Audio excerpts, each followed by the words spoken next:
اس کی حالت یہ ہوئی تھی کہ یہ زمین پہ بیٹھا ہوا تھا، ایریا رگڑ رہا تھا، مطلب بری حالت میں، اور یعنی اتنا تذبذب کا شکار تھا، ایریا مطلب زمین پہ مار رہا تھا، یعنی انتہائی ڈسٹرب تھا۔ وہ کہتے ہیں نا شاعر نے اس پہ یعنی کہ کچھ خوب کہا ہے کہ ہوئے نامور بے نشاں کیسے کیسے، ہوئے نامور بے نشاں کیسے کیسے، زمین کھا گئی نوجوان کیسے کیسے۔ یہ جگہ جی لگانے کی نہیں ہے دنیا، جگہ جی لگانے کی دنیا نہیں ہے، یہ عبرت کی جا ہے تماشا نہیں ہے۔ یہ بہت بڑا اور وزنیبل شعر ہے، بڑا سوچنے والا شعر ہے، یہ عام شعر نہیں۔ اگر اس کو بندہ اس کی تشریح کی جائے نا تو میں کہتا ہوں یہ سوچنے عقل والوں کے لیے بہت بڑا اس کے اندر پیغام ہے۔ خیر یہ ایریا اور 2 ہفتوں کا اس کا ٹوٹل جو سفر رہ گیا تھا نا، یہ اس وقت بھیک مانگ رہا تھا۔ اس کی یہ خواہش تھی کہ میں کسی طرح یونان پہنچ جاؤں، میں اپنے وطن میں مرنا چاہتا ہوں، اور یہ کہہ رہا تھا کہ، اور یہ جو سفر تھا اس کا یعنی کہ یہ عراق سے لے کے یونان تک کا جو مصر یعنی وہ تقریباً 2 سے 3 ویک کا یہ رہ گیا تھا۔ اور جب یہ بیمار ہوا تو اس وقت اس کی جو ٹوٹل عمر تھی وہ تقریباً یہ لگ بھگ اس وقت 33 سال کا ہونے والا تھا۔ تو اس نے مطلب کہ پوری یعنی کہ اس نے اعلان کیا کہ مجھ سے ساری مطلب کہ نا جو دنیا کے مطلب لوگ ہیں اگر وہ مجھ سے یعنی میری سلطنت لے لیں، مجھ سے جو کچھ مانتے ہیں میں دینے کے لیے تیار ہوں، لیکن مجھے صرف 2 سے 3 دن کی مہلت لے دیں خدا سے کہ میں اپنے مطلب کہ پردیس میں پہنچ جاؤں یعنی یونان۔ اس پہ بھی شاعر نے کیا خوب کچھ لکھا ہے، اسی پہ شاید ہے، مٹی دا ہیں تو مٹی میں رہنا ہے، مٹی دا ہیں تو مٹی وچ رہنا ہے، ایویں کادی بلے بلے اج مٹی دے اتے بندیا تے کل مٹی دے تھلے۔ یہ شاعر نے شاید اسی مطلب پس منظر کو دیکھ کے یہ شاعری کی ہوگی۔ یعنی سکندر نے کہا کہ مجھے کوئی یہ صرف مولا لے دے کہ میں کسی طرح اپنے ایریے مطلب علاقے میں پہنچ جاؤں۔ تو اس پہ یعنی کہ جو اصل جو یعنی کہ ایک ہے نا جس کو بولا جاتا ہے کہ خدائی، یعنی کہ جو قدرت ہے وہ صرف خدا کی ہے، جو جتنا بڑا ہوتا ہے اللہ پاک اس کو اسی انداز سے مارتا ہے۔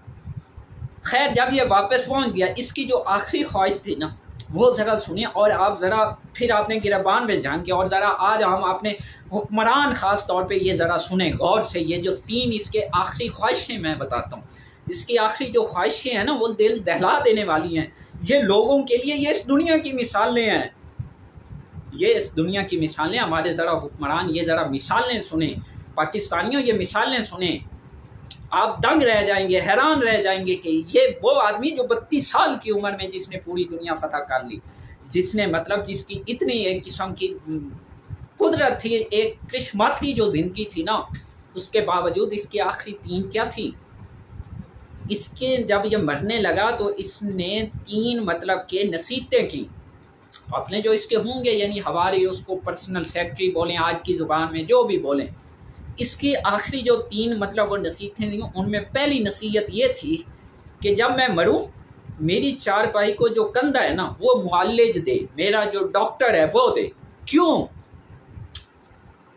ڈاکٹر کیوں دے بھائی؟ وہ اس لیے کہ دنیا کو پتہ چلے کہ جب اوپر والا یعنی اللہ پاک جب کسی کے لیے لکیر کھینچ دیتا ہے نا، پھر دنیا کی کوئی طاقت اس کو کراس نہیں لگا سکتی، اس کو بدل نہیں سکتی، اس کے اندر تبدیلی نہیں لا سکتی، کسی کے اوپر کراس ہے نہیں لگا سکتی۔ نمبر 2، جب میری چارپائی جا رہی ہو یعنی میرا جنازہ جا رہا ہو، ہیرے جواہرات جو میری سلطنت کے میری جو دولت ہے نا، ہیرے جواہرات سونا چاندی جو بھی اس کے اندر جواہرات ہیں وہ روڈوں کے اوپر بچھا دیے جائیں، ان کے انبار لگا دیے جائیں تاکہ لوگ دیکھیں۔ اس کی کیا وجہ تھی؟ اس نے کہا کہ تاکہ لوگ دیکھیں کہ یہ میری دولت مجھے بچا نہیں سکی، مجھے زندگی کی مہلت نہیں دے سکی، مجھے مزید جینے کے لیے نہیں بچا سکی۔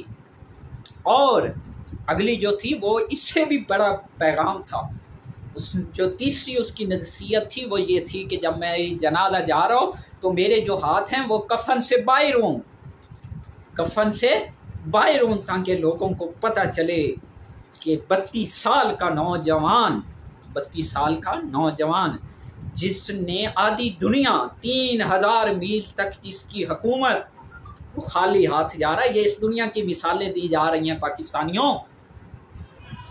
ہمارا تو دین ہے نا، ہم تو مسلمان ہیں۔ ذرا قرآن کیا کہتا ہے فرعون کے بارے میں، نمرود کے بارے میں، ان سب کے بارے میں، ابو جہل، ابو لہب، کتنے بڑے آئے لوگ۔ یعنی کہ اندازہ لگائیں نا، ریلیٹ کریں ذرا وہ حضرت موسیٰ علیہ السلام والی کہانی اور فرعون کی، کہ فرعون کو بھی تو کسی نے کہا تھا نا کہ ایک بچہ پیدا ہوگا جو آپ کی سلطنت کو ختم کر دے گا۔ وہ ہر بندے کو ذبح کرا دیتا تھا، بچہ پیدا ہوتا تھا، لیکن اللہ پاک تھا نا، اللہ کی قدرت تھی کہ جس بندے کو مطلب کہ جس نے اس کا یعنی کہ تخت الٹنا تھا، جس نے اس کی سلطنت کو ڈبونا تھا، حضرت موسیٰ علیہ السلام کو اس کے گھر میں اس کی پرورش کر کے دکھائی۔ یہ ہے خدا پاکستانیوں۔ ایک ہمارا فیصلہ، ایک اللہ کا، وہ ایک کہاوت ہے نا یا کوٹ ہے کہ ایک آپ کی چاہت ہے، ایک اللہ کی چاہت ہے۔ اگر آپ اپنی چاہت کو اللہ کی چاہت پہ قربان کر دیں گے تو اللہ پاک آپ کو آپ کی چاہت بھی دے گا، اور جو اللہ پاک چاہے گا وہ بھی دے گا، اور پھر اس میں کامیابی بھی ہوگی۔ اس میں آپ دنیا میں بھی کامیاب ہوں گے، آخرت میں بھی۔ تو یہیں پہ وہ بھی کہتا ہے کہ میرے ہاتھ خالی ہوں تاکہ دنیا دیکھے کہ 32 سالہ نوجوان آدھی دنیا کو فتح کرنے والا جب اس دنیا سے جا رہا ہے، خالی ہاتھ جا رہا ہے، کچھ نہیں لے کے جا رہا، ٹکا نہیں لے کے جا رہا۔ پاکستانیوں، آج ہمارے ملک کے حکمران کسی بھی پارٹی کے ہیں، آج وہ عوام کے لیے حکمرانی نہیں کر رہے، عوام کے لیے سیاست نہیں کر رہے، عوام کی فلاح کے لیے کچھ نہیں کر رہے، وہ اپنی جیبیں بھرنے کے لیے۔ ذرا آپ نے ارد گرد کسی بھی پارٹی کو بلائے طاق رکھیں، ذرا ارد گرد نظر دوڑائیں، کوئی ایک بندہ آپ کو نظر آتا ہے جو اس وقت عوام کی بات کر رہا ہوں، عوام کی فلاح کی بات کر رہا ہوں، جو اپنی ذات کو سائڈ پہ رکھ کے بات کر رہا ہوں؟ سوائے باتوں کے پریکٹیکلی کچھ نہیں ہے، پریکٹیکلی کچھ نہیں ہے۔ ذرا آج یہ جو 32,000 انہوں نے تنخواہ مقرر کی ہے غریب کی، میں کہتا ہوں یہ 50 کر لیں۔ یہ ذرا ہمارے حکمران ایون وفاق کی وزراء اگر میں بات کروں، چلو بڑے بادشاہ تو یعنی کہ جتنے حکمران لیڈران ہیں نا ان کو چلو سائڈ پہ رکھو، صرف ایک خالی مطلب کہ جو ان کے چپراسی ہیں نا، اگر وہ 50,000 میں ایک دن بھی گزار دینا تو میں غنیمت سمجھوں گا ان کی زندگی۔ یہ ہے ان کی، یہ کہتے ہیں ہم کفایت شاری مہم، یہ خاک چلا رہے ہیں۔ ذرا لاؤ لشکر تو دیکھو، اسی کا خرچ یعنی کہ دیکھیں اس گرمی میں، یہ کہتے ہیں کہ ہم یہ بچت کر رہے ہیں، وہ بچت کر رہے ہیں۔ ذرا یہ سنیں پاکستانیوں، ذرا یہ ہیں ہمارے حکمران، یہ بھی حکمران، یہ اس دنیا کا ہے سکندر اعظم، لیکن جب گیا کیا نصیحتیں کر کے جا رہا ہے، کیا پیغام دے کے جا رہا ہے۔ ذرا سوچنا پاکستانیوں، اور ہمارے حکمرانوں کو ذرا ارد گرد دیکھو۔ اس وقت کوئی ایک حکمران، کوئی ایک MNA، کوئی ایک MP، ایون کونسلر بھی آپ کی فلاح کے لیے کام کر رہے ہیں، جو آپ کے لیے دل سے کام کرنا چاہتا ہو، آپ کی ترقی کے لیے کچھ کرنا چاہتا ہو، ذرا سوچیں۔ آخر میں پلیز چینل کو سبسکرائب ضرور کریں اور بیل آئیکن پہ کلک کریں تاکہ ہر آنے والی ویڈیو آپ تک بر وقت پہنچ سکے۔ شکریہ۔